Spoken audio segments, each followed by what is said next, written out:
Sir एक प्रावधान आया सेक्शन 108, उस सेक्शन 108 में ये लिखा गया है कि वक्फ बोर्ड का जो प्रावधान है इस देश में कोई भी मौजूदा कानून के ऊपर में रहेगा, ओवरराइडिंग इफेक्ट रहेगा, ऐसा आपने कानून बनाया है।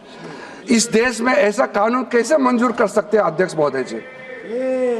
हर कानून अपना अपना हिसाब से चलता है, लेकिन एक कानून दूसरे कानून के ऊपर में ओवरराइडिंग इफेक्ट होगा, ये कोई भी मान्यता नहीं दे सकता है। उसके बाद सर मैं कुछ प्रोपोगेंडा साथ में जुड़े हुए हैं, उससे पहले जो 2013 में मुझे भी बहुत ताज्जुब हुआ कि ये पास कैसे जबरदस्ती करवाया है।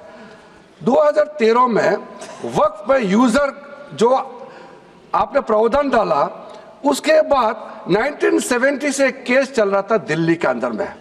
दिल्ली के अंदर में हमारा सीजीओ कॉम्प्लेक्स है, पार्लियामेंट बिल्डिंग है, कई प्रॉपर्टीज है, और इसको वक्फ बोर्ड, दिल्ली वक्फ बोर्ड ने क्लेम किया कि ये वक्फ प्रॉपर्टीज है। उसके बाद ये केस चल रहा था अदालत में। उस समय यूपीए सरकार ने पूरा सारा जमीन को डी नोटिफाई करके वक्फ बोर्ड को दे दिया। 123 प्रॉपर्टी। अगर आज हम ये संशोधन लेके नहीं आते तो जिस सदन में हम बैठे हैं, ये पार्लियामेंट बिल्डिंग, इसको भी क्लेम किया जा रहा था। एयरपोर्ट, बसंत विहार, और अगर नरेंद्र मोदी जी का सरकार नहीं आते, अगर यूपीए का सरकार कंटिन्यू रहता, तो क्या क्या बिल्डिंग को डी नोटिफाई किया जाना था। 123 प्रॉपर्टी को तो डी नोटिफाई किया।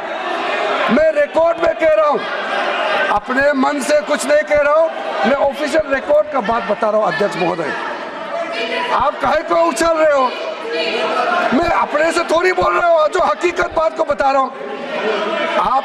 आप आराम से बैठ के सुनिए।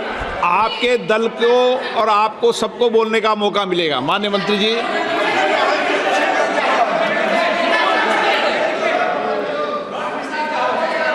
सर मैं फिर से कह रहा हूं, मैं एक शब्द अपने ओर से नहीं कह रहा हूं, जो घटना है, जो हकीकत है, यही कह रहा हूं।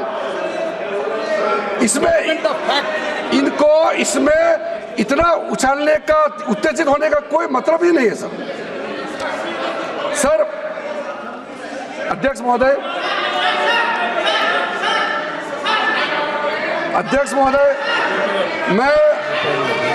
मैं आपके माध्यम से सदन को कहना चाहता हूं कि जो संवैधानिक बात उठा करके लोगों को गुमराह करने का जो प्रयास किया जा रहा है, उसको भी देश के सामने में सही बात रखना बहुत ही जरूरी है।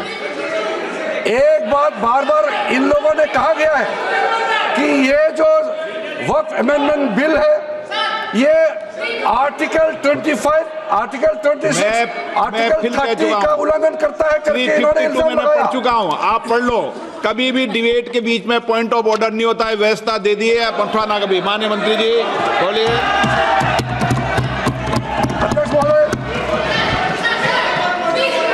दूसरा विषय इन्होंने समानता का बात उठाया, आर्टिकल 14 का इक्वालिटी को लेकर के उन्होंने सवाल उठाया, उसका भी मैं जवाब देना चाहता हूं। अध्यक्ष महोदय,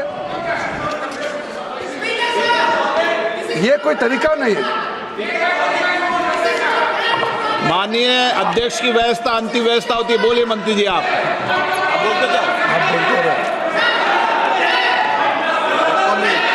अध्यक्ष महोदय, क्योंकि मेरा कान खुला हुआ है तो ये डिस्टर्ब हो रहा है मुझे, मैं अभी ये पैन की बात करता हूं। अध्यक्ष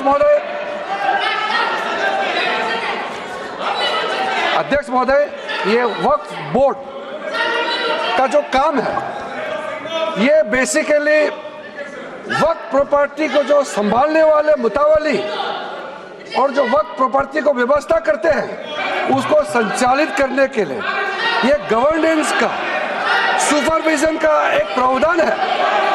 किसी भी तरीके से वक्फ बोर्ड वक्फ प्रॉपर्टी को मैनेज नहीं करता है।